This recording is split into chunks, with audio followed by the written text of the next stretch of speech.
தமிழ் மக்கள் அனைவருக்கும் என் முதற்கண் வணக்கத்தை தெரிவித்துக் கொள்கிறேன். இந்த பதிவுக்கு கடந்து போயிடாதீங்க. இப்போ நடக்கக்கூடிய தமிழ்நாட்டில் பாலியல் வன்கொடுமையில் பெண்களுக்கு எதிராக நிறைய குற்றங்கள் நடந்து கொண்டிருக்கிறது. அதை அரசு பார்த்தும் பார்க்காத போல கண்டும் காணாத போல இருக்கிறது.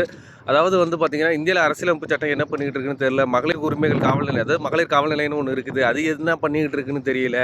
மனித உரிமைகள் கமிஷன் ஒன்று இருக்குது, அது என்ன பண்ணிக்கிட்டு இருக்குன்னு தெரியல. இவ்வளவும் இருந்து அப்புறம் பெண்களுக்கு பாதுகாப்பு இல்லைன்னா என்னத்துக்கு அந்த அரசியலமைப்பு சட்டங்கள்? அந்த சட்டங்கள் எதுக்கு?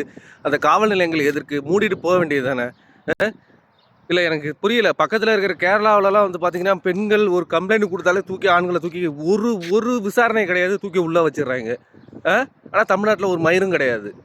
அதான் உண்மை. அப்போ என்னத்துக்கு சட்டங்கள்? பச்சிளம் குழந்தைகள் முதல் முதியோர் வரை அந்த கஷ்டத்தை அனுபவிச்சுட்டு இருக்காங்க. அப்புறம் எதுக்கு இந்த சட்டத்திட்டங்கள்? வேண்டாமே, தூக்கி போட்டுடலாமே.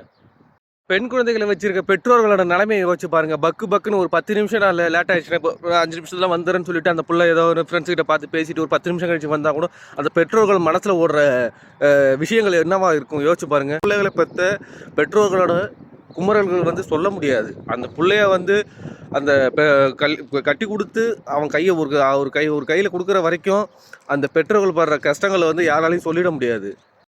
இதுக்கப்புறம் சொல்கிறதுக்கு என்னங்க இருக்குது? இதுக்கப்புறம் மக்களே கொஞ்சம் விழிப்புணர்ச்சியோடு இருங்க, சரிங்களா?